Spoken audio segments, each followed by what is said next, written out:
Hello, kumusta? Dito na naman, Agila Official.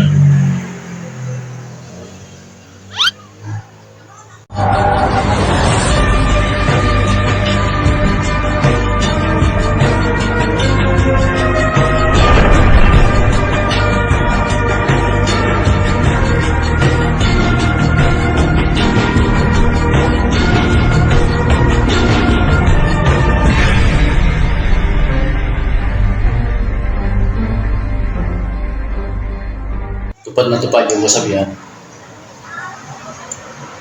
Kung ayaw mong mangyari sa iyo, huwag mong gawin sa iba. Ang hindi marunong lumingon sa pinanggalingan, hindi makakarating sa paroroonan. Tupad na tupad yan. Sa video ito, patutunayan ko sa inyo. Mayroon akong ipapakita sa inyo na video. Samahan ninyo. Let's go. Kung mapanood mo ito, bago ka mag-comment dyan, ikaw na basher, ay tapusin mo muna. Huwag kang mag-comment agad ng kung ano-ano. Alam ko, may duda ka sa iyong isipan tungkol sa Iglesia ni Cristo. Pero pakiusap, tapusin mo muna yung video. Ano? Kumusta na lahat? Maraming salamat po sa mga nanonood sa ating munting channel. Mga kababayan natin sa nasa ibang bansa, mag-iingat po kayo lagi dyan. Alam naman natin ngayon yung mga topic na nangyayari sa Pilipinas.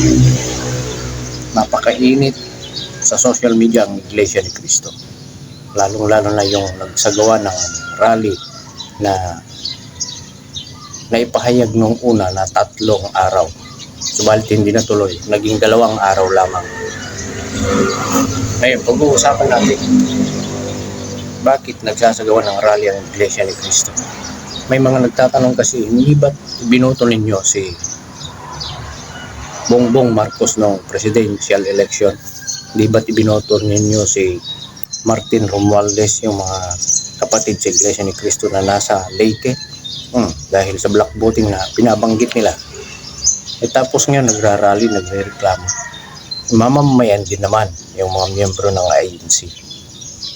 Hindi lang INC, mamamayan din. Nagbubuwis. Saan ba napupunta yung buwis? Ninanakaw. Sinong nagnanakaw? Mga ilang mga taong nakikinabang lamang sa mga pera ng bayan. Yun ang dapat imbestigahan. Yun ang dapat lumabas. Yun ang dapat palabasin. Ngayon, meron akong ipapakita sa inyong mga video patungkol sa isinagawang rally ng Iglesia ni Cristo.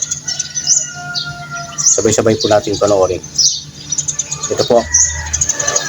Iglesia ni Cristo versus President Bongbong Marcos. Ngayon, Dad, meron spicy happening ngayon na nangyayari. Kasi ang Iglesia ni Cristo, nag-announce sila ng isang 3-day grand rally dito sa Maynila, kung saan hundreds of thousands of their members nag-rally for transparency and accountability against corruption. Kasi syempre, alam natin, maraming pasabog with regards to yung mga salabas ni Zaldico at saka mga ibang mga congressman, mga DPWH executives na sinasabi nila sobrang talamak daw ng corruption ang gobyerno ng Pilipinas. Ngayon, ano ba ang goal ng Iglesia ni Cristo dito, Dad? Kasi supposedly, kung gusto nila ng transparency at accountability at gusto nila matanggal ang mga corrupt, normally, ang biniblame nga or napupunta yung finger kay President Bongbong Marcos at saka kay Congressman Martin Romualdez. Ngunit, marami na nagsasabi at nag-criticize sa Iglesia ni Cristo na hindi ba sila ang mismong nag-endorse sa kay President Bongbong Marcos at kay at Congressman Martin Romualdez kasi may black voting sila. Ngayon, may mga nagsasabi naman na galit na nga ang Iglesia ni Cristo kay Bongbong at saka sa administrasyon na to kasi hindi daw napagbigyan ang Iglesia ni Cristo sa mga appointments na gusto nila. Kasi may isang political analyst, sinabi nga niya na normally pag magbibigay ng black voting ang Iglesia ni Cristo, again, these are accusations ng political analyst na to, sinasabi niya either pera ang dinodonate sa Iglesia ni Cristo or pinapromise sila ng mga appointments para sa kanilang mga tauhan para makapasok sila sa mga high positions dito sa gobyerno. So Dad, ano masasabi mo dito? Well, una kasi, ang samahan kasi ng ang relihiyon kasi ng Iglesia ni Cristo, normally yung kanilang mga kasapi o yung kanilang mga miyembro, kanilang hinihikayat at binibigyan ng direksyon, no? So tinutulungan nila yung mga kasapi nila makahanap ng trabaho, tinutulungan nila pag naghihirap. So meron silang parang kapatiran na kakaiba, no? Pero kaya nga yung mga kasapi nila pagka merong direksyon o utos galing sa kanilang sentro na central office o kanilang pinuno o pamumuno, talagang sinusunod yun when it comes to black voting, no? Kasi karamihan ng ating mga politiko nililigawan ang boto ng Iglesia ni Cristo kasi black voting sila. Block voting, sabihin na natin 99% to 100%, no, ng kanilang mga kasapi, pag yun ang sinabi ng kanilang pinakapinuno o diakono, ay yun ang iboboto nila, no? So yun ang kanilang kapangyarihan sa ating political system, no? Kaya nga ang mga politiko lumalapit at nanunuyo sa kanila. So pangalawa, yung sinasabi na siyempre pag sinusuyo sila, nangangako yan ng kung ano-ano, no? Siguro nangangako ng tulong, nangangako ng mga donasyon, o nangangako ng mga pabor na pwede nilang ibahagi sa simbahan, no? Para sa ganun ang simbahan mas lalo lumago at mas maging matagumpay sa kanilang mga misyon, no? Sa kanilang mga paniniwala. So yun ang mga sinasabi natin ngayon. Kung titimbangin natin itong 3-day rally na to, ano pa talaga ang purpose nito? Definitely yung sinasabi na transparency and accountability, pananagutan at katarungan, basically yun ang sinasabi nila, no?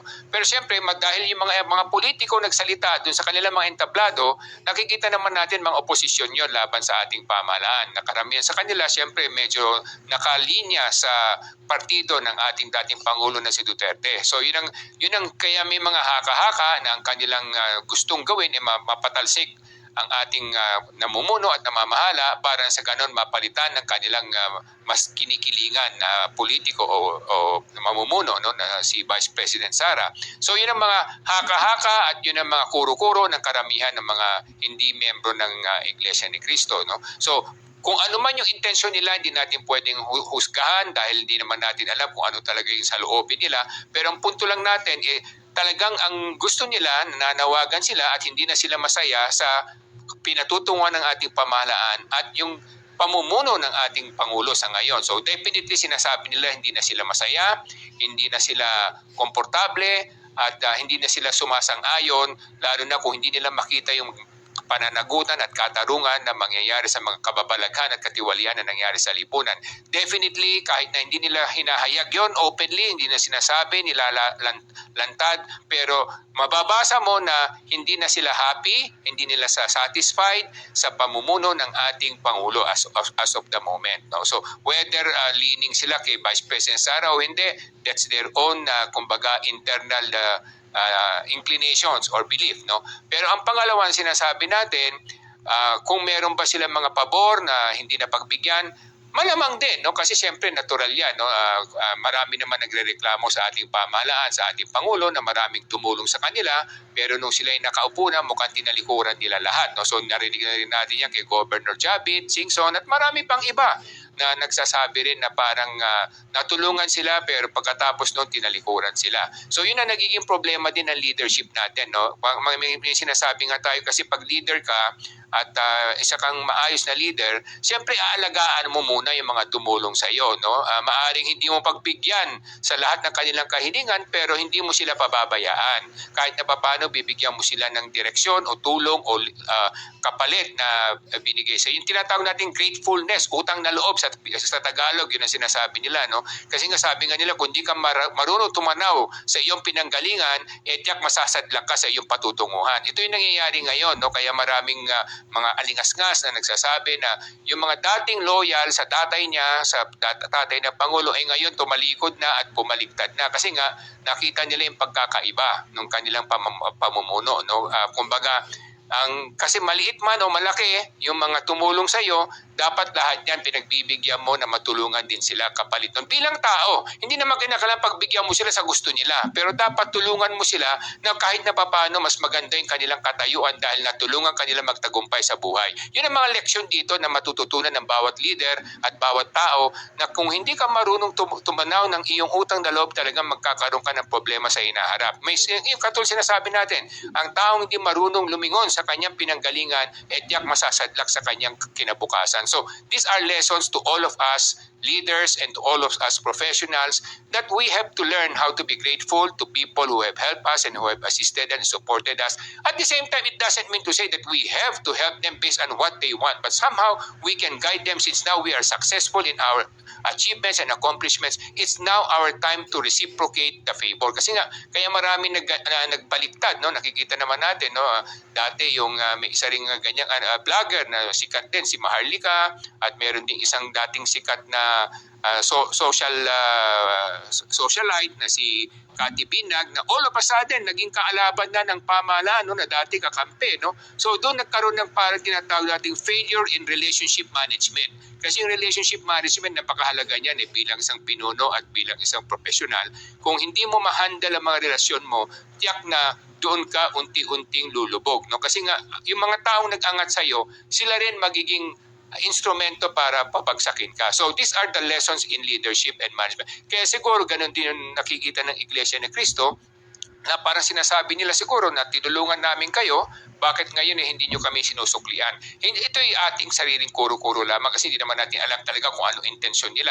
Pero sa ating pananaw, bilang hindi miyembro ng o kasapi ng kanilang relihiyon, ay yun ang nakikita natin. So this is something very personal between leaders and amongst professionals. Pero Dad, siguro there's something to criticize about that. Kasi let's say kung tama nga ang sinasabi ng political analyst na to, na either may donasyon na binibigay, na pera, or pangako para mga posisyon para sa Iglesia ni Cristo, para yun ang mga iboto nila mga politiko, regardless of whether mabuti talaga ang tao yung politiko na yun, hindi mo ba masasabi, Dad, na may problema ang block voting na ganyan? Kasi that means yung mga followers ng Iglesia ni Cristo, I'm sure lahat sila gusto nila yung best choice para sa bansa at para sa kinabukasan ng lahat ng Pilipino. Pero kung ganun, ang pinipili para sa kanila, para sa kanilang block voting, yung nagiging best para sa mga leaders ng Iglesia ni Cristo o best para sa simbahan lang nila. Kasi yun yung mga nagbigay ng pangako at saka donasyon dun sa kanilang central office, Dad. I will not judge their intentions or their motivation. Pero siguro yung sinasabi mo na dapat ang relihiyon hindi makialam sa personal choices ng mga mamamayan in terms of politics. Kaya mayroong separation of state and church, di ba? Kaya ngayon sinasabi natin, hindi dapat nagsasalo yon, no? Kahit na sa simbahang Katoliko, hindi naman nila tahasang sinasabi na ito mga iboto ninyo. Bibigyan lang kayo ng guidelines kung anong dapat nyong hanapin sa isang mga namumuno at namamahala para magabagayan kayo sa tamang pagpipili. And then you pray for wisdom to choose whoever you believe would be the right one for you. But syempre, in their case kasi, siguro kaya nila nasimulan niyang ganyan kasi nung umpisa maliit lamang silang samahan na gusto nilang palakasin at patibayin at palaguin, kaya nga siguro ginamit nila yan isang pamamaraan para sa ganun kung marami silang influensya sa kapangyarihan kahit na paano mapalago nila yung kanilang samahan. That might be their initial intention. But I think moving forward, dapat ang relihiyon hiwalay sa politika. Kasi kapag pinagsama mo yan, diyan nagkakaroon ng problema, nagkakaroon ng mga magkakasulungat na direksyon. No? So, yun ang sinasabi natin na pag kami ganyan black voting at mali naman yung napili at mali yung na-endorso, kasi nga iba sa mga in-endorso nila ng mga senador at congressman, sila din yung mga kasapi dito sa katiwalian. No? So, yun din. Lalo lang nasisira ngayon yung imahe nila as isang relihiyon kung yung mga kanilang in-endorso, yun pa yung mga pinuno o namuno ng mga katiwalian o kasamaan sa ating sambayanan. So these are the challenges. That's why it's always best for religion to be separate from state governance or state choices, no? So they can only give guidance. Yun ang dapat na tinatahak ng bawat relihiyon. Hindi lamang Nakakahiya. Tupad na tupad sa kanila yung kasabihan na yun. Yung ayaw mong gawin mangyari sa iyo, huwag mong gawin sa iba. Yung isang PBB, ang vlogger, kung mang-alipusta, grabe. Alipustahin niya Senador Rodante Marcoleta, yung INC, grabe. Tapos ngayon, nagmamakaawa, nakikiusap na tigilan na daw siya. Siya daw ang kawawa. Ayaw pala niyang nababas. Sabi nga, huwag mong gawin yung sa iba, yung ayaw mangyari sa'yo. Tupad na tupad yun. Ayun, tinapos ko na lang yung video yun kasi yung bandang dulo, binabanggit na niya yung black voting, yung mag-ama yun political analyst, mag-ama sila. Black voting daw yung ginawa ng Iglesia ni Cristo. Tapos isinisisi, para bagang isinisisi na yung mga ibinoto ay corrupt. Bakit Iglesia ni Cristo lang ba ang bumoto sa mga taong yan? Hindi ba 2% lang ang Iglesia ni Cristo? Sinasabi ninyo? Oh, noong presidential election, ang taas ng mga boto nila si PBBM at si Inday Sara, Vice President. PBBM, 20 million mahigit. Inday Sara, Vice President, 30 million mahigit. Samantalang ang Iglesia ni Cristo, binabanggit ninyo, 2% lang. Ngayon, kung nagkaisa man ang Iglesia ni Cristo sa pagboto, aral yon. Tinuro, bago umanib sa Iglesia ni Cristo, magpasakop sa pamamahala. Sumunod sa mga aral na nasa Biblia. Ano ang isa sa mga aral sa Biblia? Magkaisa sa pagpapasya, magkaisa sa paghatol. Sapagkat ang Iglesia ni Cristo ay isang katawan. Yung paghatol ay judgment, both expression of judgment, pagpapasya, paghatol. Kaya yung binabanggit niya na yung listahan daw ay guideline lang daw, yun, binabanggit pa niya, bandang dulo ng kanyang video ay may mga pabor daw na gustong gawin sana ng pamahalaan sa Iglesia ni Cristo, subalit hindi na ibigay, kaya magrarally daw. Kahit wala yung mga politiko na yan, kayang-kayang gawin ng Iglesia ni Cristo. Ano mang gustong gawin na may yung walang tulong ang politiko, yung naaayon sa kalooban ng Panginoong Diyos, naaayon sa batas, makapagtrabaho ng maayos ang Kristo, yung mga miyembro makakapagtrabaho ng maayos, ay mga kapatid na nasa loob ng Iglesia ni Cristo na nandun sa mga mall nagtatrabaho kasi maayos. Alam nila Iglesia ni Cristo tapat, hindi yan magnanakaw. Yung mga sinasabi ninyo na kurap yung ibinoto ng Iglesia ni Cristo, kontrolado ba ng Iglesia ni Cristo yung pag-iisip ng mga taong yan, lalo kung nakahawak na ng mga pera? Hindi yan makokontrol ng sino man. Nasa tao na yan, kung nasa politiko na yan, kanilang diskarte yun. Walang pakialam ng Iglesia ni Cristo dyan. Sa huling bahagi ng video ng magmamang yan, binanggit nila yung hindi daw dapat nakikialam ang Iglesia sa politika o relihiyon. Ito naman ang tanong ko. Balikan lang natin yung unang rally 1986. Sino ang nanguna noon? Di ba mga pare, madre, anong relihiyon yun? Mayroon pa kasunod. Pangalawang People Power 2. Pangalawa. Sino ulit ang mga nanguna? Hindi ba't mga pare at mga madre din ulit? So bakit hindi niyo pinupuna yun?